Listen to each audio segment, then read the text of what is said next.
My sister, 30, called me, 26 female, yesterday morning to tell me that her partner, 45 male, had been rushed to the hospital.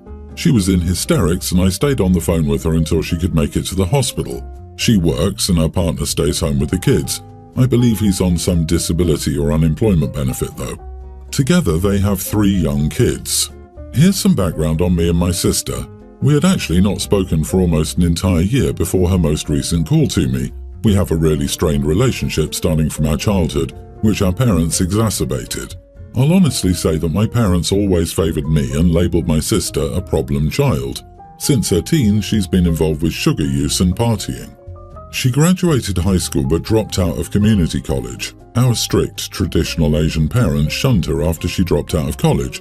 They effectively disowned her and pretended that they never had an older daughter.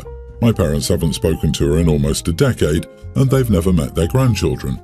For the last decade, I've tried to maintain a positive relationship with my sister, but she's betrayed my trust too many times to count. Borrowing money and never returning it, stealing my items, pawning or selling them, bringing me into unnecessary drama in her life, etc. Honestly, I've been trying to distance myself from her for the last 3 or 4 years since she's caused me nothing but pain, stress and suffering. Then, last night, she called me again to let me know that her partner had suffered a severe stroke and had emergency surgery. The doctors say they're still very unsure of his prognosis. She then begged me to take in her children for the time being, saying she couldn't afford any childcare and that she'd lose her jobs if forced to stay with the children. Now here's the thing. Me and my boyfriend's 5th anniversary is coming up. We've already bought tickets, requested PTO and made accommodations for a 2-week European trip starting this Friday. The total trip, including airfare, cost us $18,000, most of which is non-refundable. I told my sister I'd call her back and let her know after I spoke with my boyfriend. He said it was my choice ultimately. I decided that I wanted to go on our anniversary trip, which I'd been looking forward to for an entire year. I called my sister back and told her I couldn't because of our trip. She started sobbing over the phone and lashed out at me, calling me cruel and selfish. She said that we could afford to rebook our vacation and didn't need that money back, but she would lose her job and her children if she couldn't find someone to take them in. It was a tough conversation, but I stuck with my decision. It's been almost a day since our call, and I won't lie, I do feel a lot of guilt. Am I the idiot? Not the idiot. Normally you would be the bad guy in this situation. However, I understand your decision with her not talking to you for a year, plus all the history of crap, stealing and drama. She's trying to drop all the consequences of her poor life decisions in your lap, and it's just not fair. I understand the guilt, but she wore you out and used up whatever sisterly feeling you had for her with all her nonsense. It's a totally overused phrase, but particularly apt here. You can't set yourself on fire to keep other people warm. She sounds like the kind of person who pops out of nowhere whenever she needs something and disappears after she gets it. And I wouldn't be surprised if she disappeared after dropping the kids off, especially if her husband has some complications after his surgery, assuming he survives. OP, who lived with tact and wisdom, suddenly gets saddled with 3 kids she never chose to have. That jumped out at me too. Sister wasn't asking for childcare, she was asking OP to take the kids. OP, even if you wanted to assist, paying for a babysitter would be more effective than wasting the $18,000 trip and 2 weeks of PTO. It's not like being a blood relation changes anything, since from what you're saying you'd be a stranger to the kids anyway. It's no different from just hiring an actual stranger. Given your sister's history, do you know if her partner did have a stroke? If her husband is as bad off as your sister claims, why isn't your sister talking to the hospital social worker for help? Her husband was on some sort of disability before he had the stroke. Wouldn't they be eligible for some kind of assistance to help your sister out? Update: am I the idiot for refusing to take in my sister's kids after her partner had a stroke? My boyfriend and I just had a lengthy talk about this situation and he believes I made the right decision. However, after reading through everyone's helpful suggestions, we're leaning towards finding a babysitter and paying them directly to take care for the children, at least for the first week or 2. Even though I'm not close with my sister's children, I really feel for them. I'm not sure about her partner's parents, but from what I know, I believe he's estranged as well. I've never even met her youngest children, only the oldest maybe 1 or 2 times, so I'm a stranger to the kids. Plus, me and my boyfriend live in an apartment in the city, and we're about a 4-hour drive from her place. My sister will likely not qualify for FMLA since she's been at both jobs for less than a year. I've texted her and encouraged her to speak to a social worker at the hospital to see if there's anything they can do to help her or lead her in the right direction. I know there's doubt that he even had a stroke, but he did. She sent me pictures of him in the hospital and his CTs, MRIs.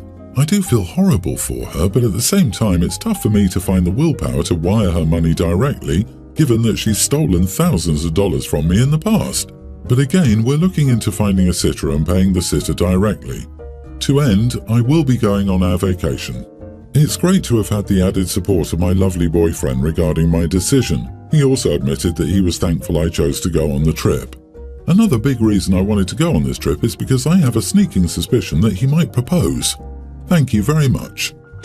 I have a young teen daughter from a previous relationship, and my wife has 2 sons, young and mid-teens. I had a vasectomy after my daughter to ensure I wouldn't have other kids. I spoil my daughter however I can. This includes brand clothes, expensive schools, and the best electronics. And before anyone decides that my daughter is a brat, she's an extremely well-behaved kid. The problem is my wife and her ex can't afford the same for their sons, and they're angry that our kids have entirely different living situations while living in the same house. My wife thinks I should be spoiling her sons too, but I can't afford it. So I told her that's not my problem, and they have 2 parents who should be spoiling them. Am I the idiot because I don't want to spoil my stepkids? You are the idiot for marrying someone with children when you had zero intention of treating them as full family members. It's fine not to want to be a step-parent, but then you shouldn't assume that role in the first place. Why do people do this? Why? Why? Go get child-free women, for God's sakes. Jeez.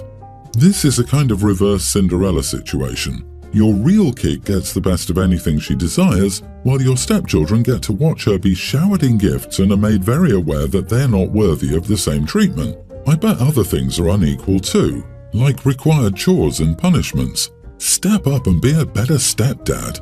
You're married to that person, so her kids are your kids too. Stop playing favorites.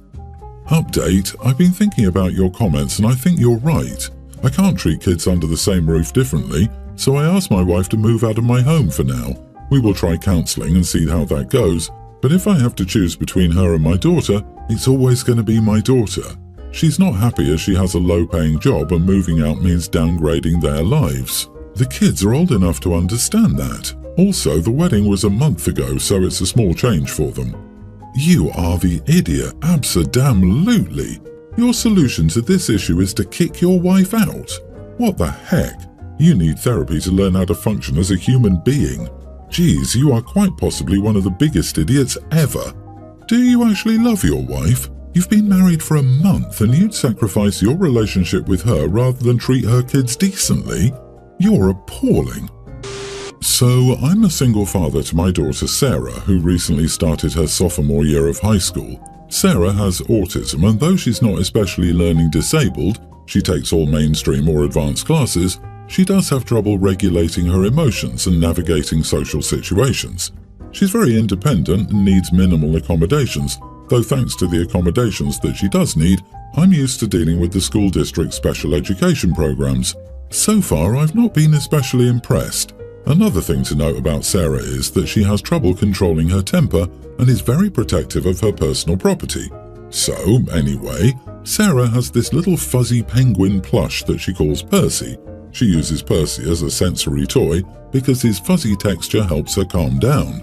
Percy was bought for Sarah by my late wife, her late mother, so needless to say, Percy is very special to Sarah. In Sarah's math class, a boy named Milo has special needs. Milo has an aide who works with him. This situation involves the aide, who I'll call Mr. A. The teacher of the class is Miss T. The way Sarah tells it, on Friday during her math class while she was working quietly and fidgeting with Percy, Mr. A came up to her and asked her to give Percy to Milo. Sarah said no, and Mr. A tried convincing her to share Percy. Mr. A later said he was asking nicely, but according to Sarah and her table mate, he was being extremely condescending, talking to her like one would talk to a little kid.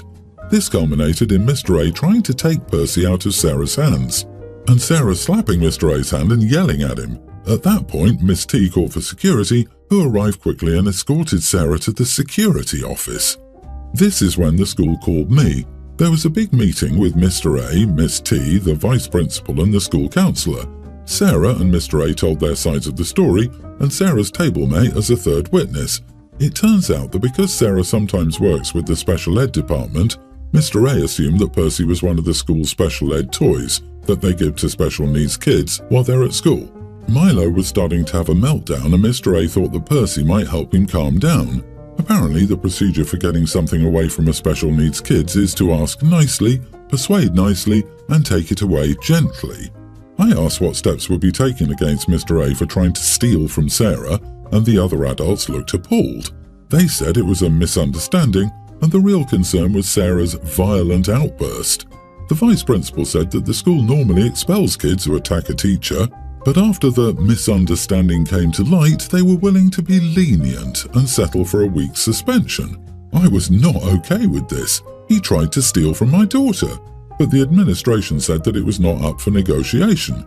I told them what they were doing was unacceptable and that I might not sue if they switched up their act and fired Mr. A. They basically said, "We dare you to sue," in politer words, and I left with Sarah. After talking things over with a buddy of mine, he jokingly called me a Karen for threatening to sue the school, and now I'm thinking that my reaction was too extreme. Am I the idiot? Not the idiot, but my parents sued my sister's school for much more. They have deep pockets, so be prepared to fight. It took over 4 years for them to settle. They were hoping to drain my family of money, but my mom's lawyer got so angry he took her case pro bono if she did the legwork. The settlement was nice, but she had to sign an NDA and she still has 2 years left. Don't be afraid to fight. Just know what you're against. Oh, you know it's going to be a messed up story if it's so bad that a lawyer takes the case pro bono. Anyways, OP, it's time to go further and involve the higher-ups. Definitely do it in a letter or email. Paper trails are harder for them to ignore. I did this by sending a certified letter to the school board, the principal and the teacher regarding the laws they were breaking. My child was suddenly not going to be moved, and the principal was removed for the following year. Oh, don't send a certified letter. Get your lawyer to send a certified letter. Not the idiot. The aide tried to steal your daughter's security object, and she's facing trouble for defending herself. On a side note, help your daughter make a little vest and carry a bag for Percy that says Sarah's BBF or something so she can show that it's her personal property. If you have any of your wife's old clothes or a scarf to make it out of, that would be extra special for her. One of my female 24 friends, Anna, female 24, had a baby around 6 months back. Our friend group is otherwise childless. We all used to hang out a lot before the baby was born. The baby changed dynamics because Anna wanted to bring the baby everywhere with her, and it was a baby. We tried to plan things around the baby to include Anna, but it always ended up badly. We shouldn't drink because Anna can't drink. We shouldn't be loud because the baby needs to sleep. Icing on the cake, her baby is extremely fussy and constantly cries. It was just a downer for the rest of us. So we started hanging out without Anna and her baby. Last weekend, all of us went on a staycation. We had a great time and posted photos and videos on Instagram. Anna saw these and called me to ask why I didn't ask her to accompany me. I tried telling her it was a last-minute plan and we could only find a child-free resort to not hurt her feelings. She called my bluff, sending me pics some random family had posted with kids at the resort. She kept forcing me and I told her we didn't want to hang out with her baby. She asked how I can say that about her baby. I asked her to leave it at that, but she wouldn't. I finally told her it was a baby and we were all young. We don't want to live our lives around a baby she chose to have. We got to do adult stuff and party all we wanted. Her baby is the only reason she wasn't invited. If she leaves the baby at home, she can come too. She got angry at me and called me an idiot. She also sent a text in the group chat saying she was disappointed in all of us for excluding her because she was a mom. Half of our friend group thinks I shouldn't have told her the real reason and is mad at me. The other half thinks she's unreasonable. Am I the idiot for telling her the truth? Edit, we asked her not to bring the baby many times. We had a dinner a few weeks ago. We told her about the date and time and asked if her boyfriend would be fine looking after the baby. She said he could not, he would be tired, and it's no big deal bringing the baby. So she brought the baby. The baby cried the whole night. Everyone at the restaurant kept glaring and we had to leave way earlier. She laughs it off whenever childcare is mentioned or launches into how her boyfriend works hard and deserves rest or how babysitters cannot be trusted. Not the idiot. You're not excluding her because she's a mom. You're excluding her because she makes being a mom everyone else's problem. She won't leave the baby home, the father won't step up, she expects you to cater to her needs, and it sounds like she doesn't remove the baby from the situation when it's fussy. Hence, you all have to deal with it. You have every right to want to be young and act like it. She must accept that having a baby has changed things for her, but that doesn't mean everyone else has to change everything to accommodate that. Anna's choices are her choices and her consequences. She has a child with an absent father and her friends do not. It's not the baby's fault for being born, but no one needs to invite a baby into their friend group. Anna needs to find different friends who have children. This is the reality of children. It changes your relationships with the people around you. My daughter doesn't apply herself. She's the type of kid who will schedule the easy classes. She's gliding by in high school. She mentioned she wanted to follow in her aunt's footsteps and be an engineer. She's looking into her new classes, 3 new ones for the half of the year, and I looked over them. Now they were all fun, manageable classes. I asked if she still wanted to be an engineer and she said of course. So I asked why she wasn't trying some math or workshop classes. She told me she didn't need those. I sat her down and went to multiple colleges that offer engineering and showed her what classes she would need to take. There were a lot of math, circuits, and just a lot of STEM classes. I told her that it's a lot of work and she needs to step up now and take some extra STEM classes if she wants to go into the field since she has no background at all at the moment. She got quiet and went to her room. She doesn't want to be an engineer anymore and my wife is angry at me. I don't know if I did anything wrong by telling her the reality of the degree she wanted. Not the idiot. I want to go into a STEM field, I just don't want to take any STEM classes. Your daughter needed a dose of reality. You're correct in believing that college preparation begins now. Programs like engineering weed out those who would not succeed. If your daughter waits for college to take the challenging classes, she's already behind, and her dream dies anyway. Your wife is angry at you for being realistic. It's better to get a reality check now. My son says he wants to be an engineer, but he's not great at math and not really interested in it either. Why would I pump him up with nonsense? I would bet your wife has been feeding into her delusion all along. I disagree. You are the idiot. Don't kill her confidence before she's had the chance to even start. I'm a woman in electrical engineering. I came in with zero knowledge and nothing fancy in high school, and I'm doing great. It was a learning curve, but it's been so rewarding. At least encourage her to purchase electronic kits to play around with before deciding on a major. Don't shut her down. Tell her it will be hard, but you are so proud of her for attempting this, not, you can't, it's too much. She can learn all that stuff in college. That's literally the point.